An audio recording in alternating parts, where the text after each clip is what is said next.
Welcome to Safely Divergent. We're your hosts. I'm Kirstie. And I'm Eleanor.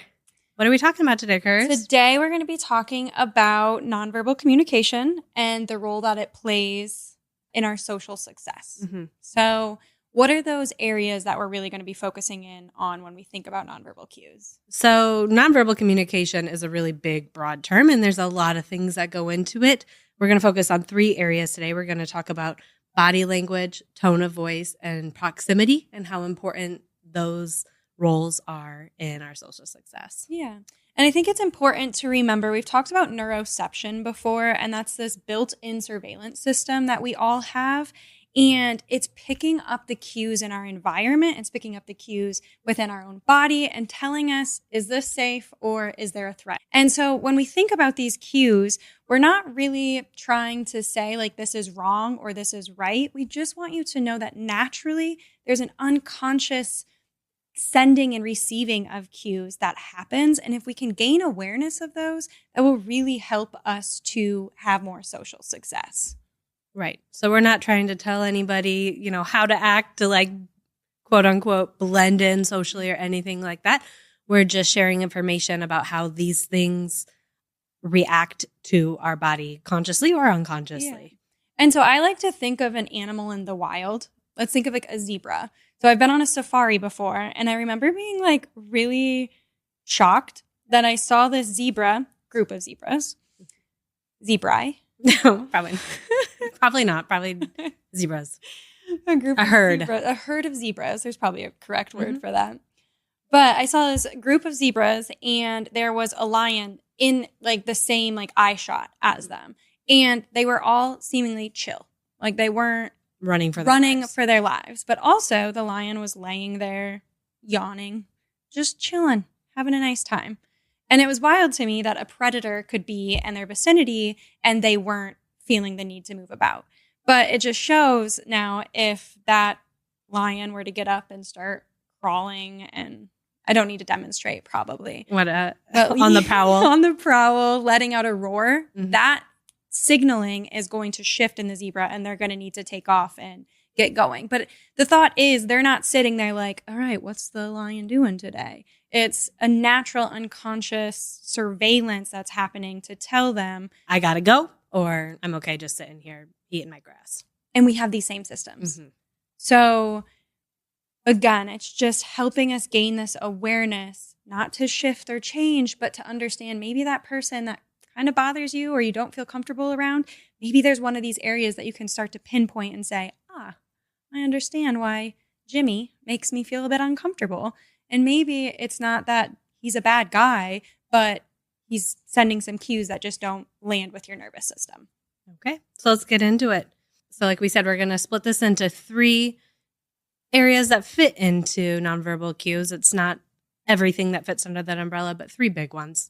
And the first big one is body language. So by definition, this refers to our movements, our posture, and facial expressions.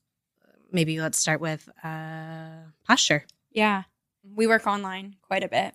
And there's some of the kids that we work with will show up and they will be laying in bed, lounging. And not to say there's anything per se like wrong with that. Like I'm not mad at the child for laying in their being bed. Comfortable in their bed. I too want to be in my bed. I get it. But it does send this cueing to me of like, they're not engaged with me. They're not, automatically I'm just like, okay, this could be interesting. Like how much am I going to have to pull from this person if they are laying in bed on their video game? Mm-hmm. So again, it's just kind of that cues that come through where they don't have to say a word. And I'm like, okay, this could be an interesting session today. Yeah, posture can take a huge role when we're having a conversation with someone. I mean, if you're having a conversation and the person is like turning around, looking at what's going on around them or glancing down at their phone, these little cues, which maybe typically that person is not trying to offend you or show you that they're not interested. Those subtle cues might show like, are they actually listening to me? Are they actually enjoying this conversation? Even if that's not the case, it does trigger that alarm in us. Yeah, absolutely. I think glancing down at the phone is a big one, right? Like, especially in today's age, you're having a conversation with someone and like, unless it's someone you know really well, you're kind of like, oh, is this person like not even paying attention to me, because you see them like scrolling through their emails. This is something I've had to like really hone in on, because this one flips my like alarm off for sure. And triggers you? Yes, this triggers me. And we've had to discuss that before, of like there's times where like you have to let someone in the door like to get in our building, and we'll be mid conversation and you'll be looking and I'll be like I'll feel that like gut movement. She's not paying attention. Yeah, and I like get frustrated. Understanding this about myself has really helped me to then know, okay, deep breath here. Your alarm went off, and I can't shift my alarm from going off. It's going to happen naturally, but then kind of bring me back to, okay, why did that alarm go off? She looked down at her phone. Why is she looking down at her phone? Like she doesn't hate me. She's just trying to DoorDash me dinner. Yes, exactly. But we do have these people in our life where we'll be in a conversation. They'll ask us a question. We'll be answering that question. And then it will be, yeah, and that is just... It's like one of those situations where you feel like you could stop talking and they wouldn't even notice. Like you could stop talking mid-sentence and they would just carry on. The person I'm thinking of, I have, and they do. So, yes. It's not me, right? It is not. Okay. You can confirm it is not okay. you. Something that a lot of times when you look up body language and you look up posture, what they'll say is a closed posture. So like arms crossed sends signals of, not being open to conversation, or, I'm upset, or whatever it be. Sometimes like a hunched shoulder. And I can see that. I've seen people who are upset and getting after someone and their arms are tight and crossed. But this is absolutely a way that both of us stand. Oh, I was going to say, I do that like regularly. That's like a comfortable way for me to sit and stand. Yes. Totally. I am often like standing, like when I'm active listening and like really trying to pay attention to someone, I have crossed shoulders and I have a wide stance and I'm rocking. Like I am just, but I think we make up for that closed posture by our, active listening, like nodding our head or like, letting someone know like we are in this versus if we do have the arms crossed and the furrowed brow, it is, I can see like they pile up to kind of show how we feel about that conversation. I could see that. That actually reminds me, just the other day, I was doing a presentation in front of a group of teachers, and I noticed at one point we were both standing there like this, and like with our arms crossed, and like you said, like, I mean, we were having like a great conversation. It wasn't any tense moment or anything, but I had like a moment to think because I knew that we were having this conversation for the podcast, and I was like, oh, I wonder if both of us look kind of closed off right now, because the people we were talking to like kind of know us, but don't know our personalities well enough to know like, oh no, they're just chilling. They're just hanging out. And I like, subtly unfolded, and it probably didn't make a difference, but maybe it did. And that's the thing is each person that we engage with is going to receive these cues differently. Again, we're not saying having your arms crossed is wrong and you need to stop. But if someone were to come up and say like, ooh, I was kind of nervous talking to you guys because I got the idea that you weren't very nice people, it might kind of trip in our head of like, how did someone receive those things? And when we're thinking about this monitoring system within us, it might just be their nervous system took our closed arms and our RBF, which we'll get to, in a triggering way, or their alarm was on guard. And then another piece that kind of goes into body language is movement, like how we move our body. And so like you can think of it as like fast or slow movements, right? If you're walking down the street and you see someone hustling by you, power walking or even a run, like your alarm system kind of goes off, like unless they are clearly, on a jog, like for exercise. But if they're wearing everyday clothes and you see someone run by, your instinct is to, whip your head around, like, what are they running from? And maybe they're just running, but we do this often where we see that happen and we're like, do we also need to be running? Like it does. And it's not like someone again said, hey, watch out, run. Danger. Like, yeah.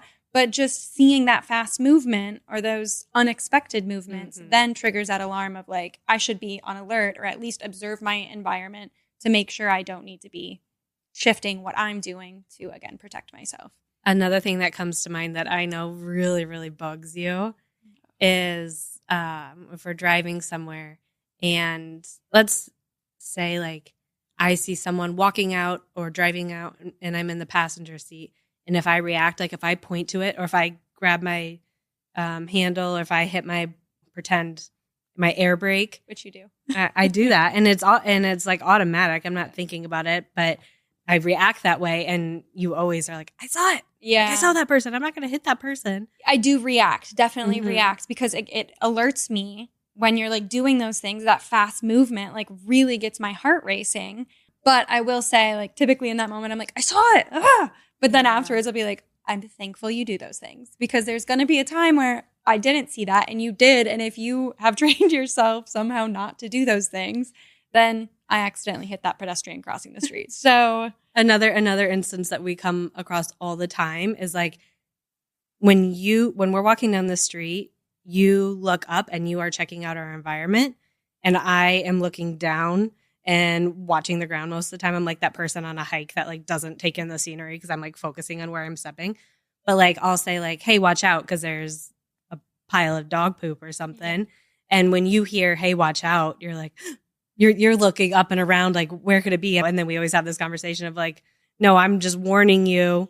Hey, something's in your environment, step around it. But you need like really direct cues. A lot of times in those moments after I've had the like moment, I'm like, okay, can we practice? What could you have said there instead of watch out? Because you're right. When you say watch out, you think like, a car's coming at you. 1,000 things go through my head. Do I need to look up? Do I need to look down? Do I need to look over there? Is there someone coming? You're not coming expecting behind me? Dog poop. Yes. But if you say look down, then I have like a direct thing that I should be doing. But I'm understanding that your alarm has gone off. So you're quickly trying to alert me of something before I take that step. So again, it can be like these small things. Our body gets so confused. Like, is someone warning me that there's a pile of dog poop on the sidewalk, or is there a lion chasing after me? Our body in that moment doesn't know the difference. It reacts the same way, right? Our alarm is triggered. Yes. Another huge one, and you've already touched on it, that falls under body language is the importance of facial expressions. Yeah. Right? Yeah. And some people try to adjust their facial expressions to really show their mood and show how they're feeling. And some people, it's natural. Like, it's so different for everybody. But like, for example, like people with like RBF, right? I've had that before where someone's like, hey, are you upset? Are you feeling okay? Like, what's wrong? And I'm like, that was just my face. Like, I'm just relaxing, you know?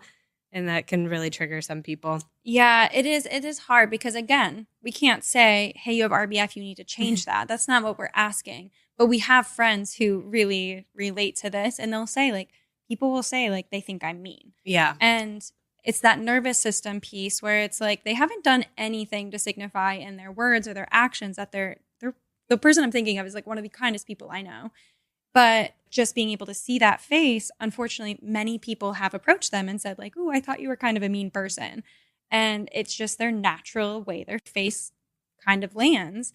And I also have experience with this because when I'm deep thinking, I have really pronounced 11 lines because when I'm thinking, like, I am in it and I look like I'm very angry because I'm like really like furrowed and like deep thought is just like going. And you've come in the room before and been like, what's wrong? Why are you so upset? I'm like, oh no, I'm really in deep thought right now. Like, I've got a lot going on. I know for myself, when I see something like that, there's only a few emotions that I kind of pick up on, and that's sad, mad, and happy. So when I see a resting face or a furrowed brow, instantly my system says, oh, that person's upset. And we've had to work on this a lot because there's a lot of times, like you say, like, I'm just chilling. I'm just relaxing. And I'm like, no, why are you upset with me? Like, what's the matter? What's going on? You're like, there's nothing going on. This is just the way my face looks right now. And so I'm like as neutral as I can be, yes. Right?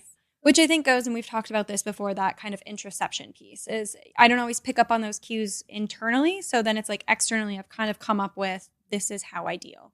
I observe the face really quickly and then try to navigate from there how this person feels. But I can absolutely understand where you're not going to come in and just be, hello, hi, oh my gosh. Doesn't mean you're upset if you're not automatically doing that. And I know there's people who feel that pressure of if they don't walk in the room and are so giddy and happy, then someone's like, oh no, they're upset. What's wrong? And it's like, I'm just having a normal day. I'm just neutral. That's, I mean, my sister is like that, right? She works in a school and she has a very bubbly, outgoing personality. And yeah, she'll say like if she walks in and it's not even like she's having a bad day, just like she just walks in the morning. And if she's not like you said, like, hey, everyone, how's it going? How are you doing? People are like, oh no, what's wrong? Like, are you feeling well? Like, and she's like, I'm fine. Yeah. But when people expect that from you and then they see that shift, then it triggers something in them. Yeah. Yeah, right. And that can be a weight to carry for that person. Yeah. So it is good to not just, well, that's the expectation people have of me. Therefore, I guess I just need to be that bubbly personality. It's okay to come in and be neutral and don't need to fake it. Yeah. Yeah. All right, let's switch gears a little bit and talk about tone of voice. So this refers to the pitch, volume, and pace of how something is said. And tone carries so much meaning. How many times do you hear tone of voice in a week? Like that term from you? Yeah. Countless. Yeah. I mean, tone carries so much meaning. So like if you say like, oh, you're here. Or like, oh, you're here. Yeah. Versus like, ugh, you're here. Oh, you're here. I mean, those same words, totally different messages, totally different meanings.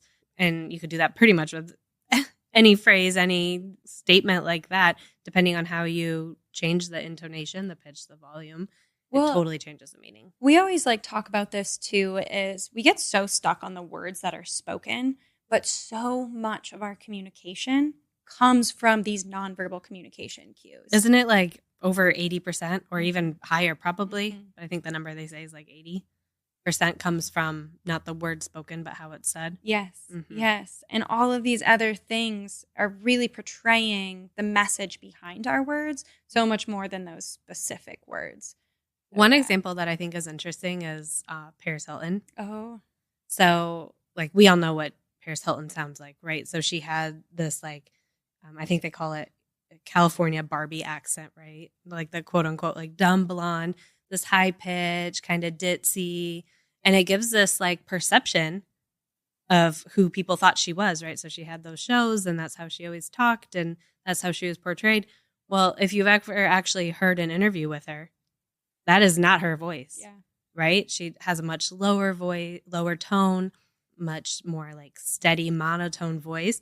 And she'll say like that was a character she portrayed. It was a branding, right? So she adjusted her tone to fit the brand and fit the way she wanted the message to be sent. And it's entertaining, no doubt. If she would have initially started with her original non-character voice, I think there would have been much less interest in her because she really was fitting a persona and it drew people in. Another thing that comes to mind when I think of tone of voice is not so much like of voice, but texting tone, right? And how much of a message gets misinterpreted through text messaging, like without, like we think about how much like punctuation and emojis and like the way we spell words play into the tone that we're portraying. We've had to have a lot of conversations around like when I'm texting older family members and I'm always like a little like gutted when they respond with a K period. Oh yeah, the K period's a big one, right? Yes. And I'm like, or K ... And I'm like, what did I do to them? Why are they so angry with me? But it's like, no, we just have different styles of communication. And for me, reading into texting language is something I'm always kind of like, I got to monitor this. Like they didn't mean anything by that. I was going to say, if anyone's ever received a text message from you and if it's like more than just like a casual conversation, it's been proofread by me because you are always like, is it okay to say this way? Like you'll ask me about like punctuation and stuff. And I'm like, I don't like texting for this reason because I really do know for myself how much I pick up on when it comes to tone of voice, when it comes to body language. I use those things within my conversations to really gauge a person. And when those are removed, it's quite hard for me to kind of understand where someone's coming from. So yeah, when I'm responding to something, I don't know that I've ever sent something without an exclamation point or a smiley face. Like they don't exist. I have a lot of text messages in my phone and I'm pretty sure we could scroll through for a long period of time without finding one that doesn't have those things in it because I know how much I am affected by them. So I kind of apply that to how I send. A lot of times too, you'll be quick, like if we're trying to have a conversation with one of our friends or something, you're quick to just call them because you're able to express yourself and your thoughts and kind of gauge other people's thoughts much better hearing their voice and hearing their tone than you are through texting. And even a step further, I almost anytime I have a meeting, I really try to request, can we do this on a video call? Because then that next layer of now I'm also receiving their facial expressions, and I can it gives me so much information that if you take that all away and it's just a written conversation, it makes me quite uncomfortable. Okay, let's skip to the next part of this nonverbal communication, which is proximity. So this refers to the actual physical distance between people during an interaction. And this varies so much. I mean, all of these things do, right? But I feel like this one is like a really clear difference from person to person. Yeah, absolutely. What is comfortable for each person is going to change. Mm-hmm. And I think that is where, again, the knowledge of this information and communicating around it. And then two, understanding yourself. Like, this is what I need for proximity, for distance apart from someone to feel comfortable. And if someone's not giving you that, that will really throw off that alarm in you of like, this person makes me uncomfortable. And if you know, they make me uncomfortable because they stand way too close. They're in my bubble. Yeah, then maybe you can communicate that, or that person can say like, I'm sorry, I have a really hard time hearing. And then you have this perspective and understanding that you otherwise wouldn't have of that person stands close so that they can gather more information, but then being able to kind of navigate, how do we find something that fits for both of us? Well, and it's a fine line, and it's not something that's like talked about usually in conversation unless it becomes a problem. Because if someone's standing too close to you, you might feel uncomfortable. Might make you feel, anxious or even like a little defensive. But if they're too far, you might think like, oh, this person isn't interested in me, or like, oh, why don't they want to stand any closer to me? And do I stink? Right. I know exactly. And a lot of times like we will mirror what someone else is doing. Right. So if you're standing really close to someone and they kind of take a step back, the cues are hitting us like, oh, okay, I was too close to that person. Maybe I take a step back too. Yeah. And we kind of adjust based on that. I had an experience the other day where this like really came into play. We were walking into a new restaurant and we went in, we didn't really know the lay of the land. Like, what should we do? So we walked in, we're standing there, and there like someone walks in with us and he's standing like right behind me. And I'm like kind of glancing back like, sir, what is going on? Give me some space. Like, excuse you. Turns out he had been there before and he knew we just needed to walk to the counter. And we were waiting for someone to help us and we didn't know you needed to just walk up to the counter. But he read my cues and he was like, oh, we just have to go to the counter. Like, he could tell like my clenched body, like my shoulders went up, the way that I was side-eyeing, like looking back. He knew I was uncomfortable and was nicely trying to help me get to the right spot. And then like to even like consider cultural differences too. Right. This makes a big difference, right? In the United States, I feel like it's like the general rule is like an arm's length, right? So however far that is, I don't know, 2.5 feet or something like that, maybe a little bit more. Mm-hmm. But in the Middle East, a lot of times like a closer proximity is totally socially acceptable. So if you were to try to back up, they might just take a step closer to you, right? And then I think if we think of Asia, and then Romania, I believe prefers the most space, which is like 4.5 feet. Which, if you think about it, I mean that's kind of far to just have a conversation one-on-one with someone, and they take that very seriously. So just keeping that, I mean, that is such a huge piece that plays. As well as like just our personal preferences and differences. Well, and I think that is, again, like what we're trying to get across here is there's so many of these pieces that come in. If we can have understanding of that, our alarm might still go off. And we don't have control over that alarm going off. It's keeping us safe. But if we can then, get back into that thinking portion of our brain and say like, oh, you know what? Like they might have a different culture than me. They might have a difficulty hearing. They might, or inquire of what's going on, then we get to be more comfortable. And yes, it's uncomfortable maybe in that moment, but going forward, if that person now understands this is my desired distance, it will help them and you to feel comfortable and present in the conversation. Yeah. And like we've said from the beginning, and then we'll say it one more time because I think it's important, we're not telling anybody to do certain things. Like we're not saying, oh, the perfect distance is 3 feet and 2 inches apart from each other, and you better not have your arms crossed, and you better have a smile on your face. We're not saying any of that. We're just recognizing that we all have this alarm system that when other people do these nonverbal communication, these nonverbal cues, it may or may not trigger an alarm in our system. Yeah. And that is going both ways. We're sending those cues as well as receiving those cues. So if we have a communication breakdown, if we can look at just the nonverbals of the conversation, we might be able to pick up on what triggered our alarm or potentially what triggered our communication partner's alarm to learn from it, kind of natural feedback to then take it and say, okay, maybe next time when I converse with that person, I will request this or I will be aware of this to maybe make them feel a little bit more comfortable. Awesome.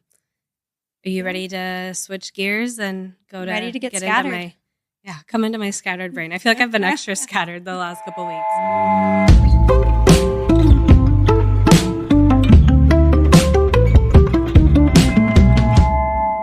So you're going to absolutely hate this. You never know the topic. No. You're going to hate this topic. I have some fun facts, and we're going to play a quick little game of Would You Rather.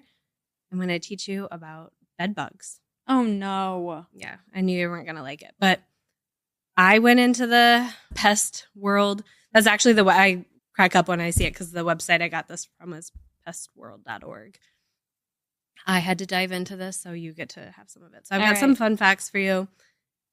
Almost all, so 97% of pest professionals treated bed bugs in the last year. So it's to say it's common. Like, can you repeat that number? Everywhere. 97% of pest control professionals have dealt with bed bugs. So, I mean, basically everybody, right? Yeah. So if you're working in that field, bed bugs is something that you work with because it's just so common.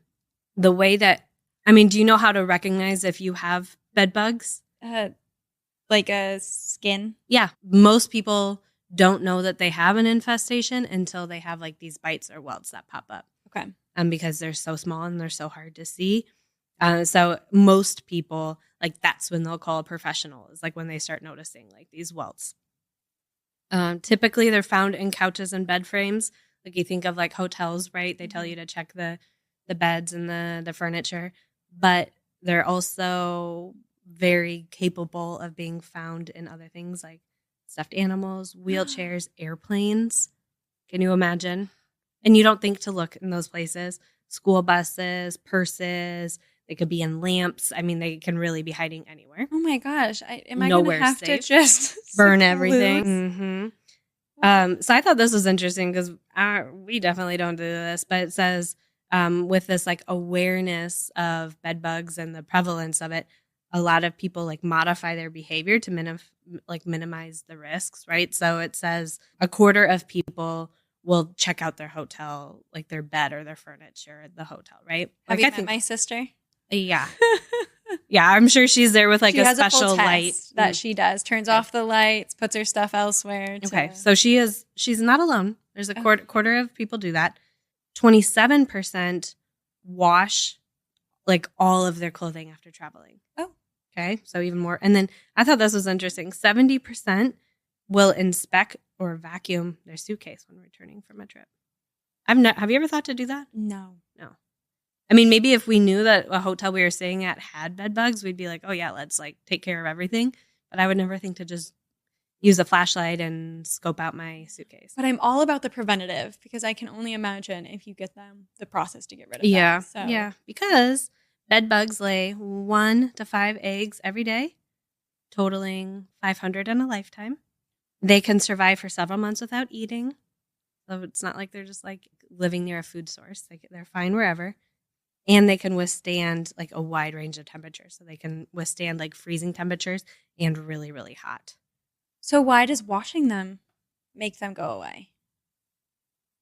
I don't know. They're just in your washer? I don't know. Maybe the water kills them. I don't know. I know like they can be treated to like cutting off their air supply, like putting things in a bag and zipping it. Lice I have a lot of experiences with, but bed bugs not so much. Girls with long hair, we both had to deal with that as kids. I'm like itchy now talking about this, but they're found in every state, so nowhere safe. You can pull back the mattress, the spring and like look in the seams, you can see like the adults and the eggs, but they're so small that you're just looking for little black dots. So I've got a fun game of would you rather. I feel like any little black dot that I see now, I am just going to be convinced. Okay, would you rather? I'm ready. Would you rather have a single bed bug that follows you forever but never multiplies, so just one little guy, or deal with a full infestation once every 5 years? Oh, one. We'd become friends. You'd keep the one little guy around? He could give me little bites, and that'd be okay. That would drive you crazy, Kirstie. I know, but as long as he promised not to make any more, and he was just my little, I feel like I could get on board with him. Okay. I think I know your answer for the next one. Would you rather stay one night in a bed bug infested 5-star hotel or sleep outside for a week? Outside. I know. I feel like you don't even need No. the bed bug to convince you. I feel like you would prefer that either way. Yeah. Okay. I'm with you on that one. Okay. Would you rather be locked in a dark, empty hotel room with an unknown number of bed bugs, but you know that there's some in there, or a brightly lit room with 50 cockroaches? Would you rather have the unknown of these itchy bugs or be able to see 50 cockroaches? I have to like stay in that room that night. Ooh. I hate cockroaches. This is like almost a wash. Like, I feel like I would, in my head, I'm thinking I would choose cockroaches, but they can also infest you. I mean, they're crawling all over the place, like and 50 of them, that's a lot. Yeah, but and if you'd it's be able one to see night them all, and I don't have to worry about taking them home, then I feel like I might choose that because I don't. The cockroaches? Yeah. Okay, we're different on that one, but that's okay. You're not wrong. Plead your case. I hate cockroaches so much. If they were crawling on my legs, I would perish. That would be the end of me. I would rather have one night of itchy scratchies and then like the itchy scratchies for a couple days afterwards. Yeah, I've heard a lot of screams come out of you when you're near a cockroach. So yes. I can see where you're coming from. Yeah, I would not be okay with that. Okay, last one. Similar idea. Would you rather deal with a mild but ongoing bed bug problem? So it wasn't really getting worse, but you just couldn't really control it. Or have a single rat living in your walls that you can always hear but never catch. Yeah, I feel like I lived with birds in my attic for a full year of college, and they just became my friends that would come in at night. Like, so you would keep the rat in the walls? I feel like I would choose the rat in the wall. I would create a story around him. He'd have a name, and you would hope that he doesn't like come into your living space. I mean, then we would have to have a discussion, and we need to draw the lines. Welcome here anymore. This is where your home is. This is my home. But I think I would choose. I would choose the rat in the wall too. Yeah. Maybe I would take him out occasionally, wash him up. Take him for a walk. Yeah, get a leash for him. Okay. Well, do you feel itchy? Yeah. Feel like we need to go burn all of our items at home and start fresh? Yeah, that doesn't... I'm trying to keep that curbed of like not feeling overwhelmed going to places, but it does. Oh, it's not just hotels. Buses, airplanes, anywhere. All right. Well, I knew you were going to hate it, but I thought it was interesting, so I wanted to share. If I had to deal with it, you had to deal with it. If you had to do this deep dive, I'm glad you got to share it and just didn't stay inside of you. There's a look in my scattered brain. Yeah. That's a wrap on today's episode. If you loved the episode, please take a moment to rate and review us on Apple Podcasts or follow and subscribe on Spotify. For a deeper dive into this week's topic, follow us on social media at Safely Divergent and check out our blog at safelydivergent.com. Our cover art is by Heindel and our music by Obey Gray. As a reminder, we're just two people with microphones, a lot of thoughts, and some highly questionable hyperfixations. We're not your therapists, doctors, or life coaches, so please do not base major life decisions on our couch chats. Until next time, we hope your nervous system stays safe and social, and your to-do list magically does itself.